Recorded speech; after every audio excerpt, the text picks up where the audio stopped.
மின்னூல்களை உருவாக்குவதற்கு முன்பு நீங்கள் செய்ய வேண்டிய வழிமுறைகளாக இந்த காணொளியில் திரு சொக்கன் அவர்கள் விளக்கியுள்ளதை காணலாம்.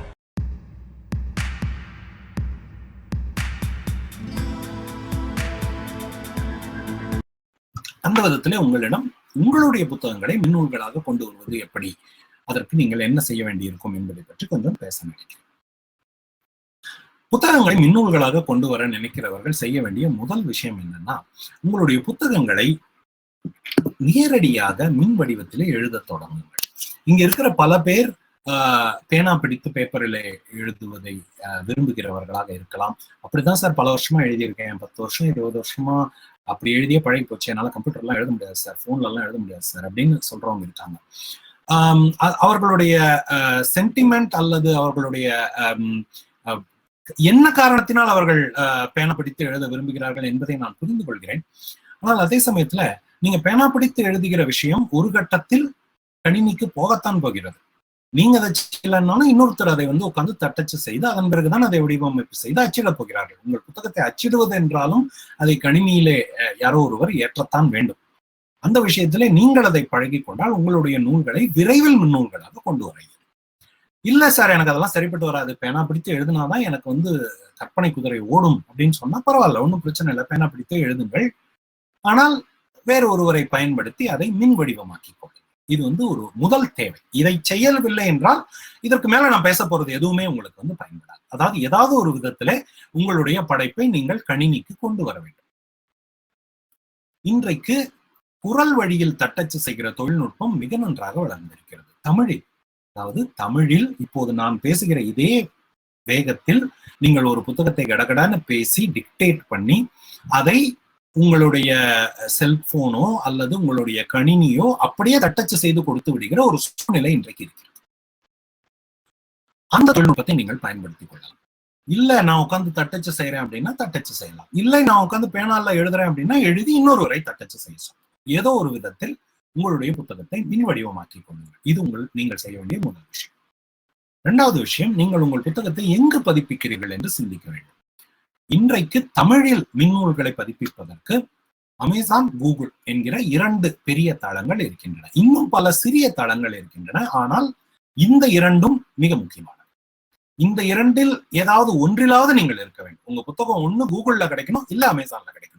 இந்த 2லயும் உங்க புத்தகம் கிடைக்கலன்னா மற்ற எல்லா இடங்களிலும் கிடைத்தாலும் உங்களால் பெரும் எண்ணிக்கையிலான வாசகர்களை போய் சேர முடியாது. நான் ஏற்கனவே சொன்னது போல் வாசகர்களில் 1% 2% தான் மின்னூல்களே படிக்கிறாங்க. அவங்கள இன்னும் கொஞ்சம் போயிடும். நீங்க அமேசானையோ கூகுளையோ நம்பல. அதனால அமேசான், கூகுள் இந்த 2 நிறுவனங்களையும் மனதில் வைத்துக் கொள்ளுங்கள். இவங்க 2 பேருமே வெவ்வேறு விதமான தொழில்நுட்பங்களை வைத்திருக்கிறார்கள். அமேசானில் KDP என்று சொல்லப்படுகிற கிண்டில் டைரக்ட் பப்ளிஷிங் என்று சொல்லப்படுகிற ஒரு தொழில்நுட்பத்தை வைத்திருக்கிறார்கள். கூகுள் புக்ஸ் என்று சொல்லப்படுகிற ஒரு தொழில்நுட்பத்தை வைத்திருக்கிறார்கள். இந்த 2லுமே நீங்கள் போய் உங்களுடைய புத்தகங்களை பதிப்பிக்கலாம். ஒரே நேரத்தில் அமேசானிலும் பதிப்பித்து கூகுளிலும் கூட பதிப்பிக்கலாம், எந்த தவறும். ஆனா இந்த 2ல யாராவது ஒருத்தர்கிட்ட கண்டிப்பா நீங்க பதிப்பிக்கலாம். அது முதல் விஷயம். பதிப்பிக்கணும்னு சொல்றீங்களா, என்ன பண்ணணும் அப்படின்னு கேட்டா ஒண்ணும் இல்லை. உங்களுடைய படைப்பை ஒரு கணினி வடிவத்திலே மாற்றி வேர்டு ஃபைல் என்று சொல்லப்படுகிற DOCX அப்படின்னு சொல்லுவாங்க, அந்த ஒரு வடிவத்திலே நீங்கள் மாற்றிக்கொள்ளுவாங்க. இது ரொம்ப எளிது. மைக்ரோசாஃப்ட் வேர்டு அல்லது நீங்க மைக்ரோசாஃப்ட் வேர்டை விலை கொடுத்து வாங்க விரும்பல அப்படின்னா நிறைய ஓப்பன் சோர்ஸ்ன்னு சொல்லப்படுகிற இலவசமாகவே கிடைக்கிற பல தொழில்நுட்பங்கள் இருக்கின்றன. அவற்றில் ஏதேனும் ஒன்றை வாங்கி அதில் உங்களுடைய புத்தகத்தை முதலில் அந்த வேர்டு ஃபைல் என்று சொல்லப்படுகிற அந்த DOCX என்று சொல்லப்படுகிற அந்த தொழில்நுட்பத்தில் சேமித்துக் கொள்ள வேண்டும். இது உங்களுக்கு ஒரு 2 நிமிட வேலை, மிஞ்சி போனா 5 நிமிட வேலை, அதற்கு மேல ஆகாது.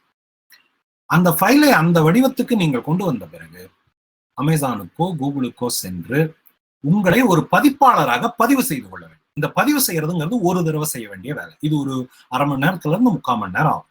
ஏன் சார் அவ்வளவு நேரம், 1/2 மணி நேரம் ஆகுமா அப்படின்னு கேட்டா, இப்பதான் நீங்க முதல் தடவையா அமேசான்லயோ கூகுள்லயோ உங்களை பதிப்பாளராக பதிவு செய்து கொள்கிறீர்கள் அப்படின்னா அவங்க கிட்ட நீங்க நிறைய தகவல்களை கொடுக்க வேண்டியிருக்கும். நீங்க யாரு, உங்க முழு பெயர் என்ன, எந்த ஊரை சேர்ந்தவர், உங்களுடைய முகவரி என்ன, வங்கி கணக்கு, உங்களுடைய வருமான வரி கணக்கு எண், இந்த மாதிரியான பல தகவல்களை அவர்கள் கேட்பார்கள். அதையெல்லாம் உறுதிப்படுத்த சொல்வார்கள். ஏதாவது ஆவணங்களை கொடுக்க சொல்வார்கள். உங்களுடைய பேன் கார்டை வந்து ஸ்கேன் பண்ணி கொடுக்க சொல்லுவாங்க. இதெல்லாம் சொல்லுவாங்க. இது ஒரு 1/2 மணி நேரத்துல இருந்து 3/4 மணி நேரம் ஆகிற ஒரு வேலை. ஆனா இதை நீங்க ஒரு தடவை செஞ்சா போதும், திரும்ப திரும்ப செய்ய வேண்டியது. முதலா உங்களுடைய முதல் புத்தகத்தை பதிப்பிப்பதற்கு இதெல்லாம் தேவை. அதை செஞ்சுட்டீங்கன்னா அதுக்கப்புறம் வருங்காலத்துல வர்ற புத்தகங்கள்லாம் நீங்க டக்கு டக்கு டக்கு எழுதிட்டே போகலாம். இந்த விஷயம், இந்த முதல்ல செஞ்ச வேலையை நீங்க மறுபடியும் திரும்ப திரும்ப ஒவ்வொரு புத்தகத்துக்கும் செய்ய வேண்டியது. சரி, அதெல்லாம் செஞ்சுட்டேன். நான் என்னை ஒரு பதிப்பாளராக அமேசானிலோ கூகுளிலோ பதிவு செய்து கொண்டு விட்டேன். அடுத்து என்ன செய்யறது அப்படின்னா, உங்களுடைய முதல் புத்தகத்தை பதிப்பிக்க. முதல் புத்தகத்தை பதிப்பிப்பதுன்னா, நான் ஏற்கனவே சொன்ன மாதிரி உங்களுடைய புத்தகத்தை ஏற்கனவே ஒரு கணினி கோப்பாக ஃபைலாக மாற்றி வைத்திருக்கிறீர்கள் இல்லையா? அதை எடுத்து அமேசான் கிண்டில் டைரக்ட் பப்ளிஷிங்லயோ கூகுள் புக்ஸ்லயோ போய் ஒரு புதிய புத்தகத்தை உருவாக்கி அதற்கு ஒரு தலைப்பு கொடுத்து அதற்கு ஒரு விவரிப்பு, டிஸ்கிரிப்ஷன் சொல்லப்படுகிற விவரிப்பை கொடுத்து இந்த ஃபைலை தூக்கி அங்க போடணும். அவ்வளவுதான். இது மிஞ்சி போனா 10 நிமிஷம் வேலை. உங்களுடைய முதல் புத்தகத்தை செய்யும் போது இதுக்கு 1 மணி நேரம் ஆகும். ஏன்னா உங்களுக்கு ஒண்ணுமே புரியாது. என்னவோ இருக்கும், இங்க என்ன போடுறதுன்னு தெரியாது, அங்க என்ன போடுறதுன்னு தெரியாது, ரொம்ப குழம்புவீங்க. முதல் புத்தகத்துக்கு மட்டும் கொஞ்சம் நேரம், ஒரு 1/2 மணி நேரத்துல இருந்து 1 மணி நேரம் கூட ஆயிடும் முதல் புத்தகத்துக்கு. ஆனா அந்த முதல் புத்தகத்துக்கு நீங்க தடுமாறுறீங்க இல்லையா, அப்போ வந்து இது பைக் ஓட்ட முதல்ல அந்த பழகிற வரைக்கும், அந்த பேலன்ஸ் எல்லாம் வந்து சரியா ஓட்ட பழகிற வரைக்கும் கஷ்டம். அதை செஞ்சுட்டீங்க அப்படின்னா அதுக்கப்புறம் வருங்கால புத்தகங்கள்லாம் 5 நிமிடம் 10 நிமிடத்துல போடும். இதை நான் திரும்ப திரும்ப என் நண்பர்கள் பல பேர்கிட்ட பார்த்திருக்கேன். இது வரைக்கும் நான் குறைஞ்சது ஒரு 20 பேருக்காவது தங்களுடைய முதல் புத்தகத்தை மின்னூலாக வெளியிடுவதற்கு ஆலோசனைகளை கொடுத்திருப்பேன்.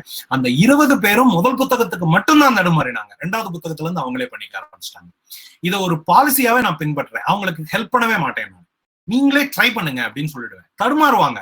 போன் பண்ணி சார் இதை மட்டும் எப்படின்னு சொல்லுங்க சார் அப்படின்னு சொல்ல மாட்டேன். ஏன்னா தடுமாறி கத்துக்கிட்டா அது நல்லா அழுத்தமா மனசுல பதிஞ்சிடும். அதுக்கப்புறம் வருங்காலத்துல அவங்க டக்கு டக்கு டக்கு டக்குன்னு புத்தகத்தை போடுவாங்க. எனக்கு தெரிந்த ஒரு நண்பர் 5 நாவல்கள் எழுதி வைத்திருந்தார். அச்சு நூல்களாக வெளியிட்டு இருந்தார். 5 நாவல்களையும் ஒரே ராத்திரியில கிண்டல்ல போட்டார். அந்த முதல் புத்தகத்துக்கு மட்டும் ரொம்ப தடுமாறினார். திரும்ப திரும்ப போன் பண்ணி சார் இதுக்கு என்ன பண்றது சார், அதுக்கு என்ன பண்றது சார், பொறுமையா பதில் சொன்னேன் எல்லாத்துக்கும். சாயந்தரம் ஒரு 7 மணி 7:30 மணி அளவுல முதல் புத்தகத்தை வெற்றிகரமாக ஏற்றி விட்டார். ரொம்ப சந்தோஷமா எனக்கு போன் பண்ணி ஃபர்ஸ்ட் புத்தகம் போட்டேன் சார், ரொம்ப சந்தோஷமா இருக்கு அப்படின்னு சொன்னாரு. அடுத்த நாள் காலையில பாக்கி இருக்கிற 4 புத்தகத்தையும் போட்டு எனக்கு மின்னஞ்சல் அனுப்பிட்டார். அந்த அளவுக்கு வந்து 2வது புத்தகத்துல இருந்து மிக மிக எளிது உங்களுடைய புத்தகத்தை பதிப்பிப்பது. உங்களுடைய புத்தகத்தை பதிப்பித்த உடனே அந்த பதிப்பித்த அந்த இணையதளம் உங்களுக்கு ஒரு இணைப்பை கொடுக்கும். லிங்க், அந்த புத்தகத்துடைய இணைப்பு. இதைத்தான் நீங்கள் எல்லாரிடமும் கொடுக்க வேண்டும். யார் யாரெல்லாம் உங்களுடைய புத்தகத்தை கேட்கிறார்கள். இப்ப நான் வந்து ஒரு புத்தகம் எழுதியிருக்கேன், அந்த புத்தகத்தை வெளியிட்டிருக்கேன், அந்த புத்தகத்துக்கு ஒரு லிங்க் இருக்கு. அந்த புத்தகத்தை நான் எல்லாரிடமும், யாரு என்னுடைய நண்பர்களிடம், வாசகர்களிடம், அல்லது நான் எங்கேயாவது போய் பேசுறேன் அப்படின்னா, இப்ப நான் இந்த கூட்டத்துல பேசுறேன், நான் ஒரு புத்தகத்தை இந்த கூட்டத்துல அறிமுகப்படுத்துறேன் அப்படின்னா அந்த புத்தகத்துடைய இணைப்பை கொடுத்தால் போதும். யார் வேண்டுமானாலும் அந்த அமேசான் இணையதளத்துக்கோ கூகுள் இணையதளத்துக்கோ போய் அந்த புத்தகத்தை வாங்கிக் கொள்ளலாம். அல்லது இலவசமாகவும் நம்முடைய புத்தகத்தை வெளியிடலாம். நம்முடைய புத்தகத்தை இலவசமாக வெளியிடும் வசதியை கூகுள் கொடுக்கிறது, ஆனா அமேசான் கொடுப்பதில்லை. அமேசான்ல நீங்க புத்தகத்தை குறைந்தபட்சம் 49 ரூபாய் விலையில தான் வெளியிட முடியும். இலவச புத்தகங்களை அமேசானில் வெளியிட முடியாது. அதாவது நம்மை போன்ற பொது பதிப்பாளர்கள் இலவச புத்தகங்களை வெளியிட முடியாது. தனிப்பட்ட பதிப்பாளர்கள் அவர்களுக்கு அனுமதி உண்டு. அதை பத்தி நம்ம இப்ப பேசலாம். இந்த கூகுள் அமேசானோட இன்னும் பலரும் மின் புத்தகங்களை வெளியிடுகிறார்கள்.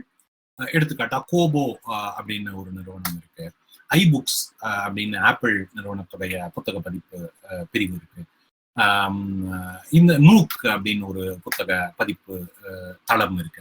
இவர்கள் எல்லாமும் தமிழ் புத்தகங்கள் இங்கெல்லாமும் வெளியாகின்றன. ஆனால் நான் முன்னே சொன்ன மாதிரி அமேசானும் கூகுளும் தான் பெரும்பாலான இந்த மார்க்கெட் ஷேர்னு சொல்லப்படுகிற சந்தையை அவர்கள் தக்க வைத்துக் கொண்டிருக்கிறார்கள். சரி, புத்தகம் வெளியிட்டுட்டேன், எனக்கு ஒரு லிங்க் வந்துருச்சு.